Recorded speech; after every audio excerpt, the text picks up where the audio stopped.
Malawakang pag-ulan pa rin sa iba't ibang bahagi ng Luzon hanggang South Luzon. Tuloy-tuloy pa rin dahil sa tuloy na intertropical convergence zone sa katimugan ng bansa at shear line naman sa hilagang silangan ng Luzon. Scattered showers, patuloy na iiral gaya nating sinasabi hanggang sa araw na yan ng Pasko. At update sa ating global seasonal cycle temperature sa buong mundo for the month of November, tatalakayin.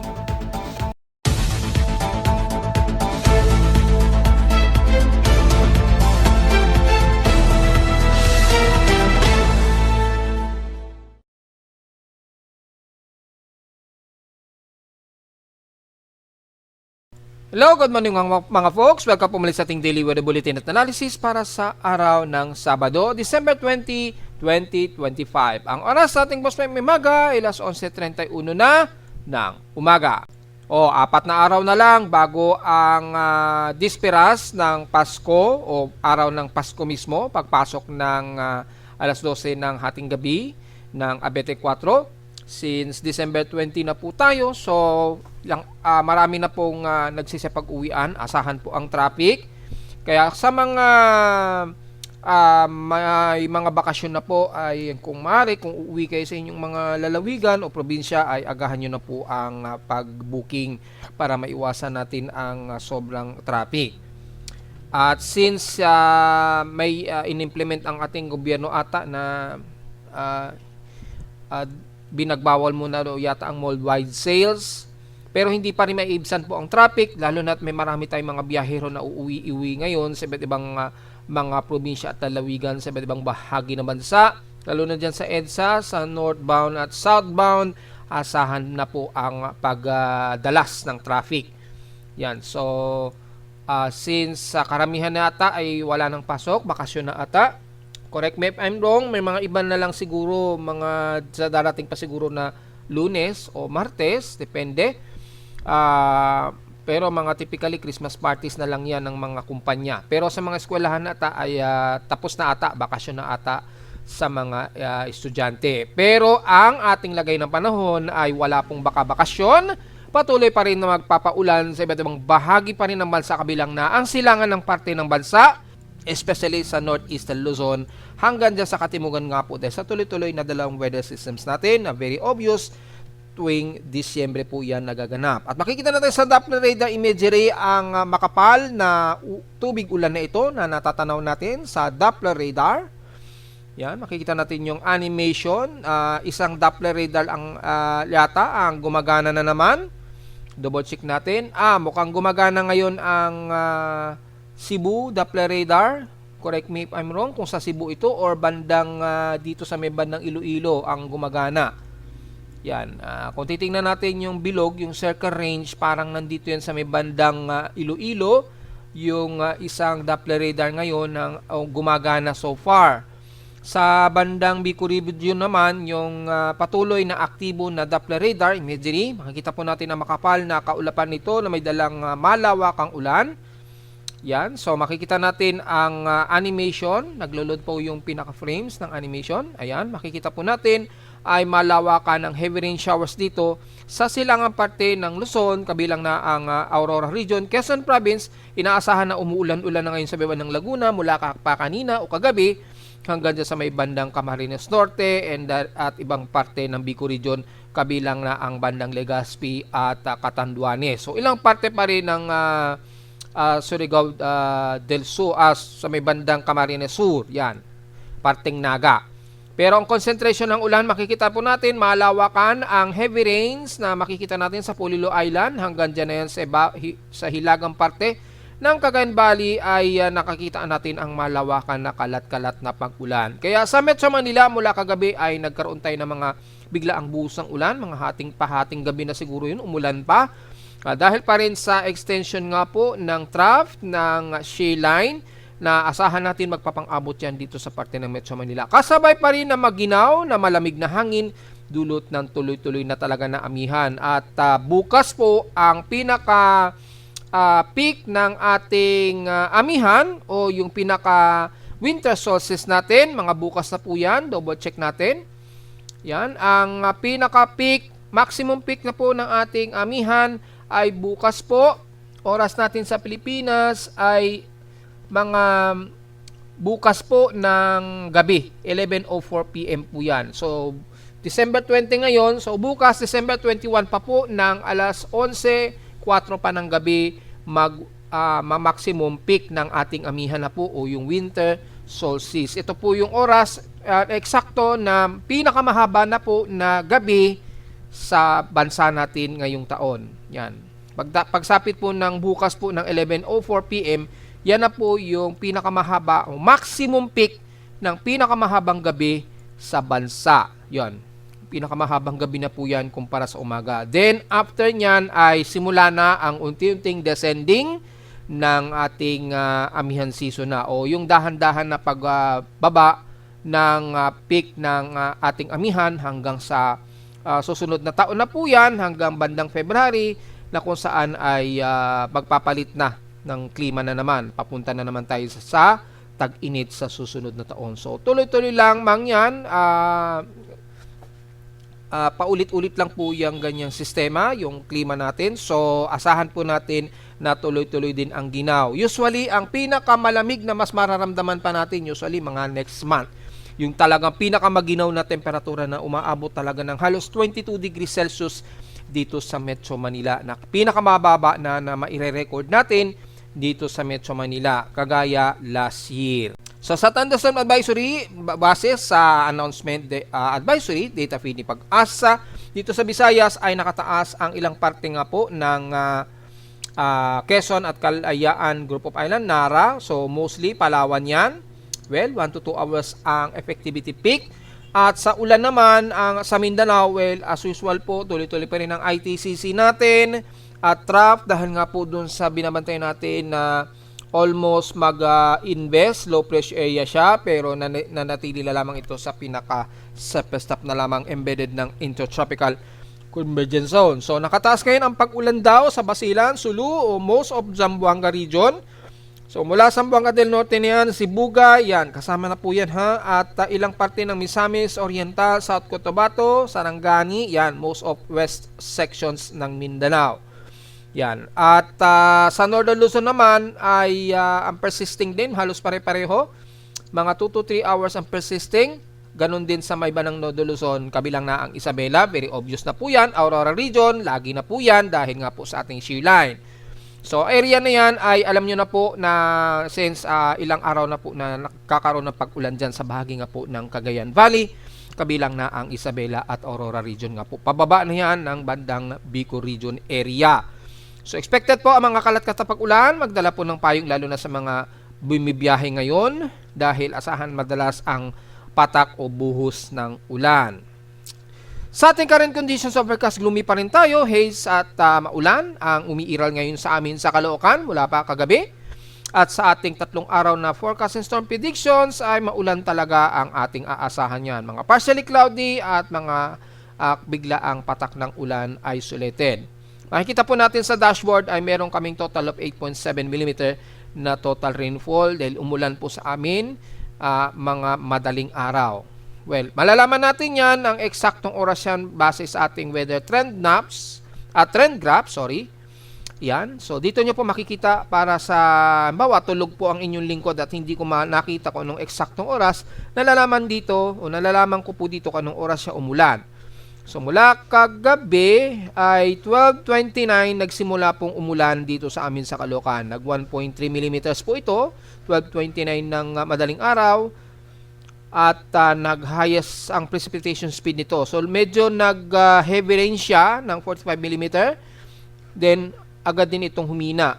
So, nakatotal kami na 8.6 mm na total rainfall since 12:54 ng madaling araw kanina. Yan. So, tumigil na po ang ulan mga bandang 1:04 AM na po. So, mga 12:59 AM na po ito humina. Tuluyan na po itong kumalma. Mga 1:04 AM kaninang madaling araw. So, inulan kami dito sa Caloocan kaninang madaling araw po. At pumasok yan para ngayong araw yan ng Sabado. Sa lowest temperature na itala, naka-weather station kaninang 4:20 AM. Nakapagtala kami ng lowest of 24 degrees Celsius flat. Kahapon, highest sa amin ang 31 degrees Celsius. kahapon ito ng hapon at 1:58 p.m. So wala tayong magiging heat index forecast dahil alam na natin mababa ang heat index dahil sa ganitong klima. Pero ang aming heat index kahapon nag-record 39.5 degrees Celsius, ang pinakamataas na heat index sa Caloocan. Sa PXA Simpson past 24 hours, pagdating sa mataas na air temperature, ang San Jose Occidental Mindoro nakapagtalasan ng 34.6 degrees Celsius, almost 35 degrees Celsius na mas mainit ang kanilang temperatura dyan. Sa lowest temperature sa Baguio, 16.6 degrees Celsius, so hindi pa minimum peak to, na pinakamababa. Pero at least maginaw na po dyan sa Baguio. At sa Inulan naman ng Infanta Quezon ay nakapag-total sila ng 59 mm na total rainfall. Sa amin sa Caloocan kahapon, ang total rainfall namin ay umabot ng 11.4 mm total rainfall. So in past 7 days, nakaka 15.6 mm na kami. Ibig sabihin lamang yan ay inabot o umabot, luwagpas na po sa supposed to be na average rainfall namin every December na 71.8 mm supposed to be.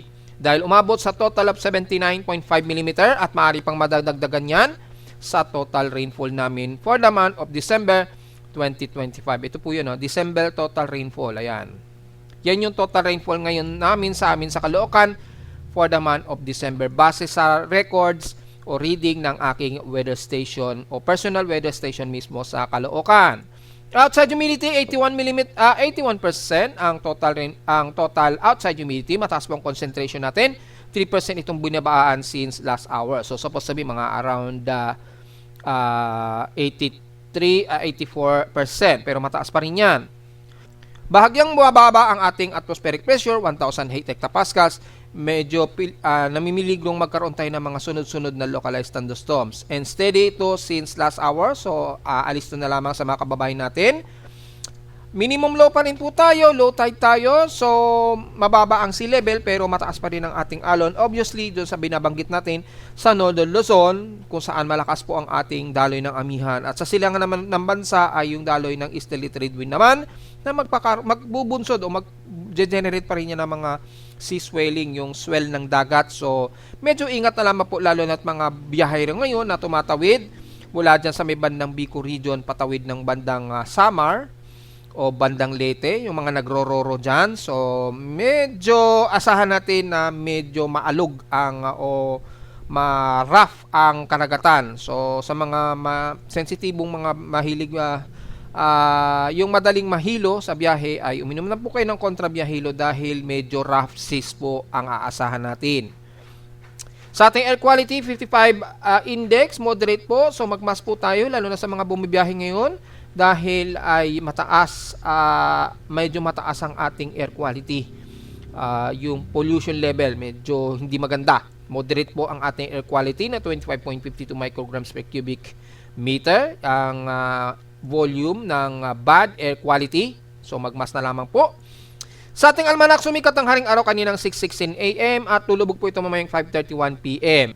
At dahil new moon po tayo, diretso agad tayo sa ating local weather outlook para ngayong Sabado at Linggo. Well, obviously, tuloy-tuloy pa rin na magiging maulap tayo sa umaga, halos maghapon, at asahan ng mga biglaang kalat-kalat na pag-ulan sa umaga or sa hapon. Yan, maliwanag po yan, 100% chance of rain. Ganon din ang asahan bukas, pero may partly cloudy ang aasahan daw sa umaga. Pero nasa 10% daw ang chance na pag-ulan bukas ng linggo. Pero ngayong araw, 100%. Well, maaaring magbago pa yan every 6 hours. So, antabayan nyo lamang po sa aking website para sa every 6-hour local weather forecast outlook natin. High sa lowest temperature expected maglalaro 29 to 31 degrees Celsius and lowest temperature expected 24 degrees Celsius. So, diretso agad tayo sa ating ginagamit na satellite imagery. Well, pare-pareho lang or obvious, stationary pa rin ang ating lagay ng panahon. Kagaya pa rin ng mga naula nating report. Ayan. So, very obvious naman ang heavy rain potential po. Kalat-kalat po yan sa silangan ng halos buong bansa. Magiging maulap ang buong Northern Luzon, kabilang na nga po ang Isabela hanggang Bicol region na po yan. Sa kanluran naman, maulap pa rin tayo. Asahan din ang mga kalat-kalat na pag-ulan mula sa Central Luzon, kabilang na ang Metro Manila at Calabarzon at buong Southern Luzon. Heavy rain showers ngayon nararanasan ngayon ng mga taga Puerto Princesa and the rest ng bandang Batara sa Balabac. Very obvious. Ingat na lamang po sa potensyal na pagbaha. lalo na sa mga tumatawid po mula dyan sa may bandang Batangas na tumatawid po ng bandang Palawan kung kayo po ay nagro-roro lamang. At sa rest ng South Luzon ay kasama na ang Mindoro sa nakakaranas ng moderate to heavy rain showers. Ingat na lamang sa mga flash floods in case. Ganon din ang buong Kabisayaan na magiging maulap tayo. Kalat-kalat po ang mga pag-ulan natin dahil nga po sa tuloy-tuloy na expanding na surface trap na tumawid na ngayon dyan sa may bandang Eastern Mindanao nga po. So sabi nga natin nung isang araw, within 48 hours ay makakaranas kayo ng malawakang pag-ulan dahil nga po so yung binabantay natin na surface trap na supposed to be ay tumaas nung isang araw na biglang convergence. So tuloy-tuloy pa rin ang extension ng surface trap at medyo lumawak po yung range ng intertropical convergence zone sa buong Kamindanawan. Yan. Hanggang Palawan po yan, kaya yung trap na yan ay magpapaulan po sa ibang bahagi ng Visayas at Mindanao. Ingat po sa potensyal na pagbaha at pagguho ng lupa just in case. So halos entirely ng Visayas, napakamaulap tayo at very kalat-kalat po o very scattered po ang mga pag-ulan sa iba't ibang bahagi ng Visayas area. So hindi na natin masyado isa-isahin yan dahil very obvious naman sa satellite imagery ang makapal na kaulapan na ito. At sa Mindanao naman, gaya ng ating binanggit kanina, ang Zamboanga Peninsula ay most likely ay inuulan na ngayon sila, moderate to heavy rain showers, kabilang na ang buong Zamboanga Sibugay hanggang Zamboanga del Norte, Zamboanga del Sur. The rest ng Mindanao, very maulap tayo. Asahan natin ang kalat-kalat na pag-ulan dahil nga po sa ITCC at surface trap. Umaabot yan hanggang Northern Mindanao. Very gloomy po ang paligid. Asahan ang scattered rain showers and localized thunderstorms. Maging sa buong Sorsogen area, BARM, Davao Region, kabilang na ang Davao del Sur. Sa City of Davao, at least medyo mostly cloudy tayo dyan. Magkaroon man ng pag-ulan, typically mga light rain showers lamang na tumitila-tila din kaagad-agad. So magkakaroon lamang na ganong wave ng pag-ulan, hindi naman matitindi ang pag-ulan ang aasahan. At dito naman sa buong Eastern Mindanao, asahan natin buong Caraga area hanggang sa dulo ng hilagang parte ng Surigao del Norte o Surigao Region. Moderate to heavy rain showers po tayo and scattered po ang mga pag-ulan dyan. Ingat po sa mga potential na localized thunderstorms at mga maaring pagguho ng lupa anytime. Dahil tuloy-tuloy po yan hanggang sa araw na po yan ng Pasko mga folks. Wala pa rin tayong binabantayan o anumang tropical wave o anumang invest na binabantayan dahil hindi naman nagtuloy yung convergence na dumaan dito sa may bandang Mindanao nga po. So wala po tayong masyadong magiging report sa ating West Pacific Basin gamit ang ating Tropical Cyclone Assessment Monitoring. At dahil yung forecast na may mga chance na may mabuong tropical cyclone ay napakababa na masyado, sobrang baba na po. Yan. At mula sa Global Traffic Hazard ay typically ay wala nang nakikitaan ng tsansa ng may posibleng may mabuong anumang sama ng panahon. Mula sa mga computer models nga po ay wala rin, tuloy-tuloy pa rin ang ating shear line dahil po dun sa dalawang weather systems, yung easterlies at northeast monsoon. Yung ITCC naman sa may bandang Mindanao na magdadala naman ng kalatang pag-ulan. Pero yung expected na tropical cyclone mukhang huli na po itong si Wilma. Sana lang po tuloy-tuloy na yan na po ang huli nating bagyo, si bagyong Wilma na lang. Huwag na sanang madagdagan pa. At malinaw naman dito sa ating basin, maging sa tropical cyclone probability, yung mga convergence and divergence form ay dulot lamang yan ng ITCC at napaka lower hemisphere na masyado siya. So hindi na natin nakikitaan dito na anumang convectivity at wala na rin tayong nakikitaan na anumang development ng low-level convection man lang o anumang tropical wave sa ngayon so far. So maging sa tropical cyclone strike probability, very obvious, ITCC na lamang ito, yung mga namumuo na ito, yung mga surface trap na yan alongside ng intertropical convergence zone. Kapag gantong klima ay o peak ng ating amihan, less likely mababa ang chance na nagiging bagyo po ito. Usually mga surface trap na lamang na magpapaulan nga po dyan sa katimungang parte ng bansa. So kahit tingnan natin yung 120-hour period, just in case. Yan. Yan, kung titingnan nyo, araw na mismo ito ng disperas ng Pasko, makikita natin ay tuloy-tuloy lamang yung mga surface trap. So, wala tayong nakikitaan dito sa ngayon, sa latest forecast na ito ng SMWF, na mayroon tayong inaasahang tropical wave o anumang invest bago mag-araw ng Pasko. So, malinaw naman po yan. And then, kung i-extend natin just in case po yung araw hanggang unang linggo po ng January, o sabihin na nating mga huling araw po, mga dalawang huling araw ng December bago matapos ang taon. Yan, so tuloy-tuloy pa rin yung mga pag-ulan dito sa bandang katimugan ng bansa. Dulot pa rin yan ng Intertropical Convergence Zone. At wala tayong nakikita na anumang binabantayan o anumang tropical wave talaga. So baka matapos na ang araw ng buwan o huling araw na po ng December 31. Ito na po yung bago magbagong taon. Double check na natin. Long range forecast na po ito in 288-hour period. Hanggang December 31 na po ito. So, bago araw ng bagong taon, mukhang magiging maulan pa rin tayo sa katimugan ng bansa. So, medyo hindi maganda ang magpepepe po ng mga paputok dyan sa araw na yan siguro. Dahil base dito, mukhang magiging maulan po at least 5 to 10%. Ang tsansa na magiging pag-ulan ang buong Kamindanaoan at east sections ng Visayas. So, depende kung magtutuloy-tuloy na walang masyadong trough na aabot sa may bandang Metro Manila, magiging maganda po yung pagsalubong ng bagong taon. Makakapagpapaputok sila dyan. And the rest naman ng katimugan naman sa mukhang magiging maulan tayo. So, timingan na lamang ninyo na kung sakaling hindi kayo abutan ng pag-ulan sa araw po ng December 31. So, yan po yung extension natin ng forecast. Malinaw po na mukhang wala na tayong binabantayan na anumang low pressure area hanggang sa matapos na po ang December 2025 at mukhang yung probability dito ay yun na po yung huling surface trap natin na binabantayan na nakatawid na nga po ng Mindanao mula nga po kahapon. Yan. So malinaw po yan mga folks dahil kahapon hindi tayo nakapag-report dahil marami tayong naging activity. Alam niyo naman po, medyo busy tayo kapag mga ganitong araw po ng December. Siyempre, nandiyan na yung maraming mga activities. So,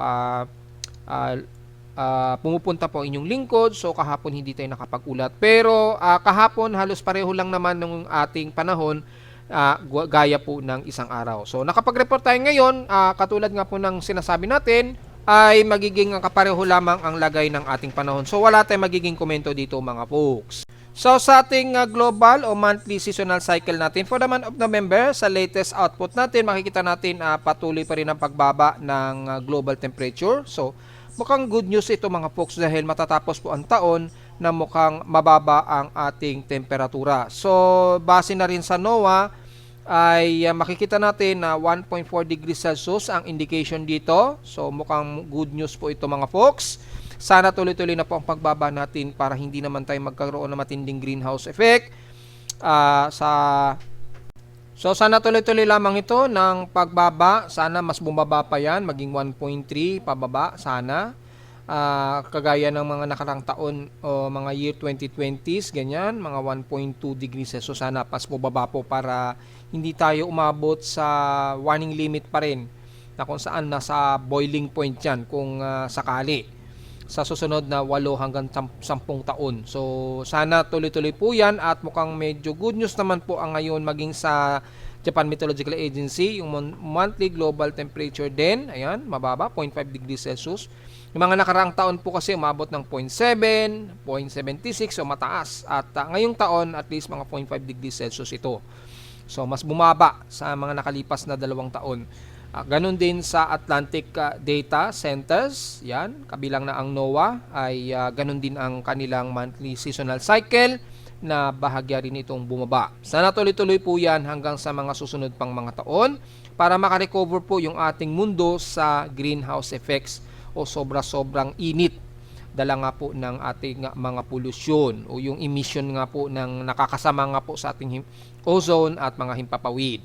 Samantala sa ulat lindol, well, wala naman tayong bagong na-detect na malakas sa pag-inig pero kahapon nagkaroon ng sunod-sunod na mga pag-inig sa iba't ibang bahagi ng bansa. Kabilang na dyan sa bahagi nga po ng Luzon, nagkaroon sa may bandang Zambales, yan, magnitude 4.7 po yan sa San Felipe. Kahapon po yan, yan, mababaw lamang kaya na-detect ng aking seismograph.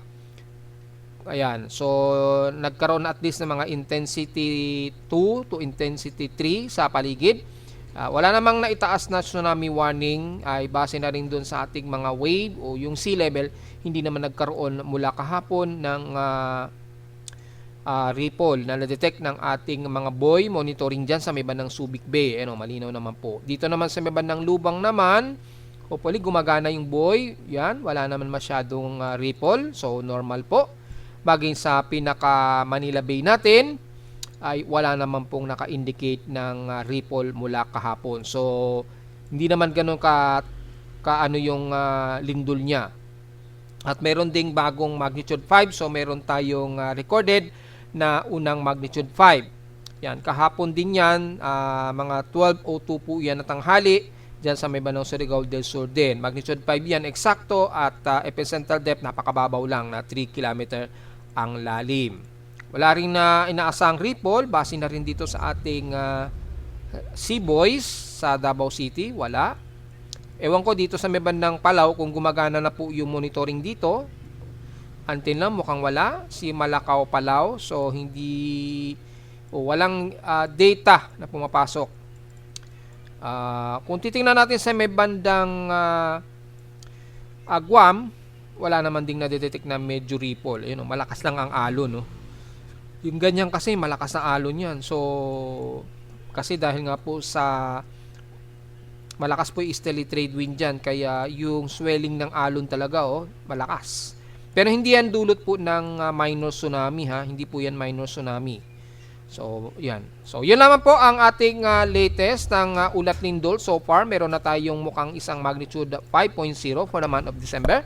Diretso agad tayo sa ating historical earthquake. Kung ilan na po yung total earthquake natin, dahil ilang araw na lamang, ay papasok na tayo sa year 2026. So, kung titingnan natin yung historical earthquake natin for the month of December, yan, December 2025, yan, meron na tayong isang magnitude 5, ayan, according dito. So, dalawang magnitude 5 actually. So, yan, hindi ko nabanggit yung isa. Pero, ang ating total earthquake ngayon ay 621, 590 dito sa magnitude 2.0 pataas, 29 sa magnitude 4 at dalawa agad ang ating magnitude 5.0 na lindol. Una ay dito nga po yan sa may bandang Surigao del Sur, magnitude 5.0 yan, na may 5 km depth. At ito namang sa may bandang Calayan, Cagayan, na may magnitude 5.5 naman, na mas malakas ng konti. Pero medyo malalim-lalim ito, 15 km pong epicentral depth. Yan, medyo malalim-lalim lang, pero ramdam pa rin ng intensity 2 to intensity 3 yung yanig dyan sa paligid ng Babuyan Islands o Basco, Batanes. Naramdaman nila ang pagyanig dyan hanggang dyan po sa may bandang karagatan po ng Cagayan. Medyo naramdaman nila yan maging sabay ba ng Babuyan Islands. Hopefully walang nagkaroon ng cracking sa inyong mga structures so far. Yan. So, wala pa naman tayo na itala na magnitude 6 pero dalawa na kaagad ang recorded magnitude 5.0 natin. So, mapapansin nyo po kung kailan magtatapos po ang buwan, dyan pa lamang nagpaparamdam yung mga mararami-raming mga pagyayinig. Merong sa Luzon ngayon at meron sa Mindanao. Sa klase naman ng mga aftershock sa may bandang Bogo, Cebu, nasa 97 na po yung after cluster earthquake dyan. Sa may bandang Manay naman ay around 42 ang tuloy-tuloy na aftershocks. Sa bandang Surigao del Norte, 35. Yan. At ilan sa may bandang Surigao del Sur, 38. So, kung ika-cluster natin yan, umaabot ng 46. Sa may bandang Surigao region, Surigao del Sur naman 69. At 67 naman sa malapit sa Manay, Davao Oriental. Yung area na paligid na yan. So, patuloy pa rin ang mga aftershocks dyan, maging sa may bandang Bogo, Cebu. Ingat pa rin sa mga kababayan natin, lalo na bakasyon na po o karamihan bakasyon na po sa karamihan ng ating mga kababayan ngayon sa iba't ibang bahagi ng bansa. At narito naman ating 3-day 20 weather forecast para sa araw ng Sabado, December 20, 2025.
At hanggang dito naman po ating Daily Weather Bulletin at analysis para sa araw ng Sabado, December 20, 2025. Huwag mo kalimutan mag-like, share, subscribe po sa ating YouTube channel. Visit lamang anytime sa ating website at www.pimoweather.com para sa babang detalye gusto malaman na hindi natin isama ngayong tanghali na sa ating report. At asahan lamang ang pagbisita sa ating website sa gusto malaman pa rin ang pinaka-dynamic events mula sa reading ng aking aparato sa Caloocan at sa data feeds mula sa iba't ibang weather agencies. Maraming salamat po mga folks at magandang araw po sa ating lahat.